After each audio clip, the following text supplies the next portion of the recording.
Sandiaga Uno dan Lee Keng Hoong memiliki background keluarga, pendidikan, dan bahkan karir yang sangat berbeda. Namun, kini mereka memiliki persamaan, yaitu sama-sama stock-rich Indonesian, alias orang Indonesia yang sukses menjadi kaya raya karena saham. Kebanyakan orang mengira bahwa mereka sudah memiliki modal besar sebelum berinvestasi, padahal semua itu dimulai dari nol.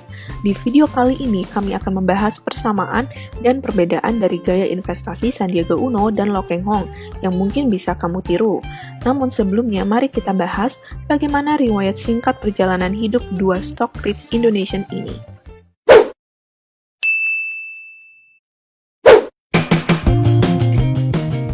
Siapa sih yang tidak kenal Sandiaga Uno? Pasti semua orang Indonesia kenal pria kelahiran Pekanbaru 28 Juni 1969 ini. Namun, kebanyakan orang hanya mengenal Sandiaga Uno sebagai seorang politikus dan pengusaha yang kaya raya. Akan tetapi mereka tidak tahu jika Sandi memperoleh harta kekayaannya dari pasar modal. Sandiaga Uno lulus dari Wichita State University Amerika Serikat dengan predikat summa cum laude. Ia mengawali karir sebagai karyawan Bank Summa pada tahun 1990.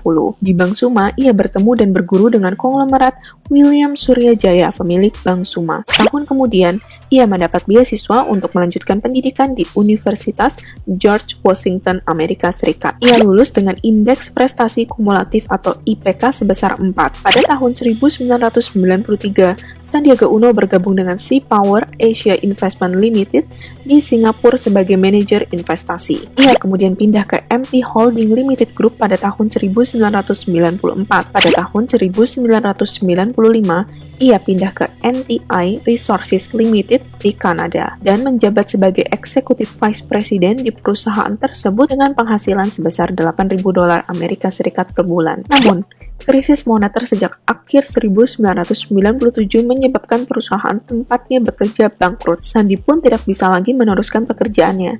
Ia pulang ke Indonesia dengan predikat pengangguran.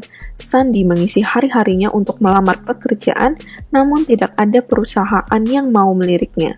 Lamaran kerjanya selalu saja ditolak. Sampai-sampai ia harus menumpang tempat tinggal di rumah orang tuanya dan bahkan istrinya harus rela menjual cincin pemberian ibunya sebagai modal usaha untuk Sandiaga Uno. Akhirnya, Sandi mencoba peruntungan baru, memulai membuka usaha konsultan keuangan. Pada tahun 1997, Sandiaga Uno mendirikan perusahaan penasihat keuangan yang bernama PT Recapital Advisors bersama teman SMA-nya yaitu Rohsan Perkasa Ruslani.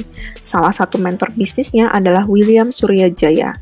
Setelah berjalan selama 1,5 tahun, Sandi kemudian bertemu dengan Edwin Suryajaya yang merupakan putra dari William Suryajaya, pendiri PT Astra International. Waktu itu, Edwin juga mengalami kesulitan keuangan dan Sandi ditawarkan untuk membangun usaha berbasis investasi. Maka ia dan Edwin Suryajaya, putra William, mendirikan perusahaan investasi bernama PT Saratoga Investama Sedaya. Bidang usahanya meliputi pertambangan, telekomunikasi, dan produk kehutanan. Berbekal jejaring atau networking yang baik dengan perusahaan serta lembaga keuangan dalam dan luar negeri, Sandiaga Uno sukses menjalankan bisnis tersebut. Pada tahun 2013, Sandiaga Uno adalah orang terkaya nomor ke-47 di Indonesia dengan total kekayaan sebesar $460 juta atau kurang lebih sebesar 4 triliun rupiah.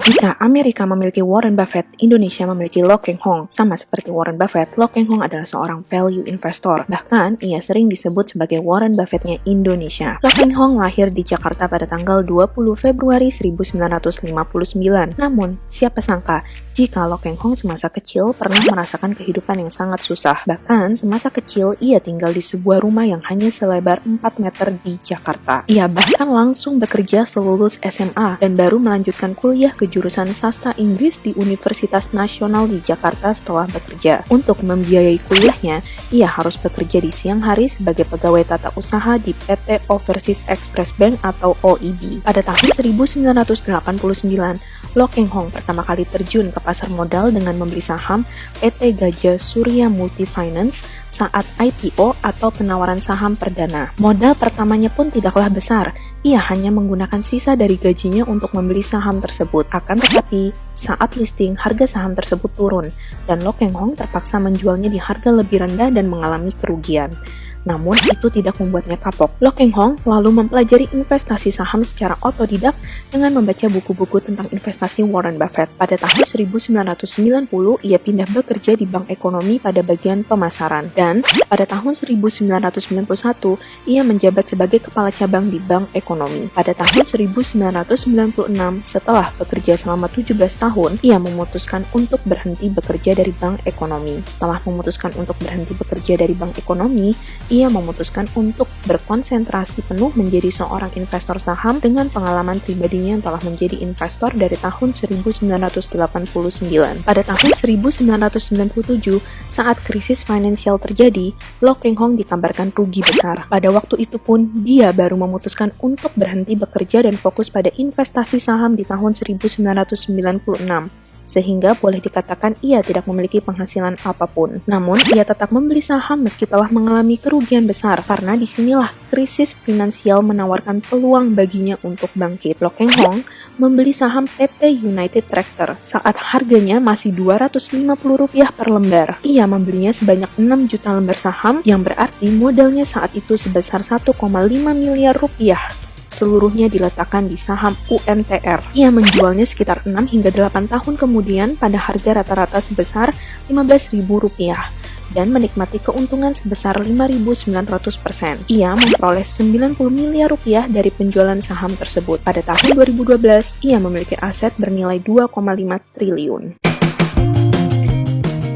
Sandiaga Uno berpendapat bahwa salah satu triknya untuk sukses adalah hemat dalam masalah keuangan. Mantan Ketua Umum Himpunan Pengusaha Muda Indonesia atau HIPMI itu juga mengaku selalu menggunakan dana secara fungsional dan tidak berlebihan. Ia juga menceritakan bahwa saat awal masa kampanye Pilkada 2017, dirinya menggunakan sebuah mobil asal Jepang yang irit bahan bakar. Hal tersebut sebagai wujud sandi yang tidak pernah boros. Menurutnya, mobil hanyalah sebuah benda yang bisa dipakai untuk mempermudah aktivitas manusia, bukan untuk diagungkan. Oleh karena itu, ia memilih mobil yang sekiranya nyaman dipakai. Mobil kesayangannya pun adalah Nissan Livina. Menurutnya, Nissan Livina ini sangatlah bersejarah di hidupnya, dikarenakan mobil inilah yang sering dipakai untuk kampanye. Sampai masuk gang-gang sempit pun, ia tetap menggunakan Nissan Livina, kecuali jika berkampanye keluar kota seperti Jawa Barat, Jawa Tengah, atau Jawa Timur, maka ia menggunakan Nissan X-Trail. Wah, ternyata down to earth banget ya koleksi mobil Bang Sandi. Lo Keng Hong juga memiliki prinsip untuk selalu berusaha hidup hemat. Mayoritas uang yang Lo Keng Hong miliki ia gunakan untuk membeli saham, karena saham memberikan keuntungan yang terbesar dibandingkan investasi yang lain. Mungkin orang lain jika dapat uang akan dikonsumsi atau ditaruh di deposito. Namun pada umumnya kebanyakan orang uangnya akan dikonsumsi, misalnya dibelikan mobil. Sementara Lo Keng Hong adalah orang yang paling anti membeli mobil, dikarenakan nilai mobil yang selalu turun dari tahun ke tahun. Sampai tahun 2014, Lo Keng Hong masih pakai mobil yang sudah berusia 10 tahun. Menurut Lo Keng Hong, investasi itu berakit-rakit ke hulu, berenang-renang ke tepian. Investasi adalah menunda kenikmatan. Beli mobil itu konsumsi, beli saham itu investasi. Selain itu, Lo Keng Hong juga tidak suka membeli barang-barang mewah untuk terlihat seperti orang kaya pada umumnya, karena menurutnya menjadi kaya itu penting, tapi kelihatan kaya itu tidak penting. Salah satu tips investasi dari Sandiaga Uno adalah sabar dalam berinvestasi. Oleh karena itu, dalam berinvestasi tidak boleh terburu-buru. Investor harus melakukannya dengan sabar untuk memetik keuntungannya. Lo Keng Hong juga menyarankan hal yang sama, yaitu sabar dalam berinvestasi. Karena menurutnya menanamkan uang di saham lebih cocok untuk investasi jangka panjang, sehingga diperlukan kesabaran untuk menghasilkan return yang maksimal. Sandiaga Uno menyarankan untuk berinvestasi jangka panjang agar masa depan terjamin. Investor bisa melihat hasilnya pada tahun ke-5 hingga ke-10.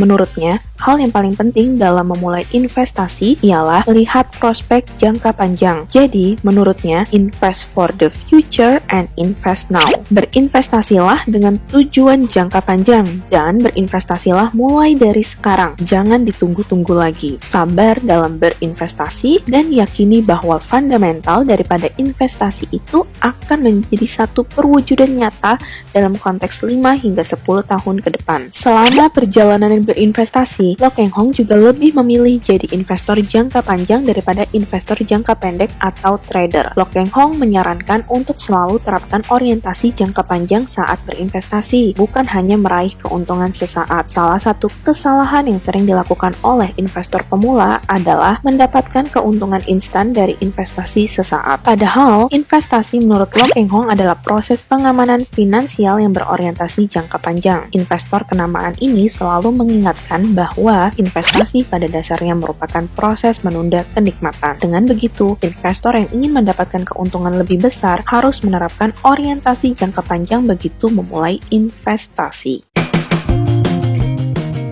Sandiaga Uno pernah membagikan tips untuk mengelola portofolio investasi agar untung maksimal. Sandiaga mengungkapkan jika calon investor memiliki aset sebesar 100%, maka harus dibagi dan jangan difokuskan ke dalam satu instrumen investasi tertentu. Ia memberikan contoh bahwa 100% aset bisa dibagi menjadi 18 hingga 20% cash, 30 hingga 35% di ekuitas atau saham, 30 hingga 35% di fixed income atau surat berharga, dan sisanya tersebar di properti, emas, dan metal. Sedangkan Lo Keng Hong dikenal hampir mengalokasikan seluruh asetnya di pasar modal dan hanya menyisakan sebesar 15% saja sebagai dana darurat. Lo Keng Hong tidak pernah membeli obligasi karena menurutnya obligasi memberikan return yang kecil. Tidak pernah membeli emas karena ia percaya emas tidak produktif. Tidak membeli dolar karena ia meyakini bahwa orang yang menyimpan dolar pada umumnya mengharapkan hal yang buruk terjadi, seperti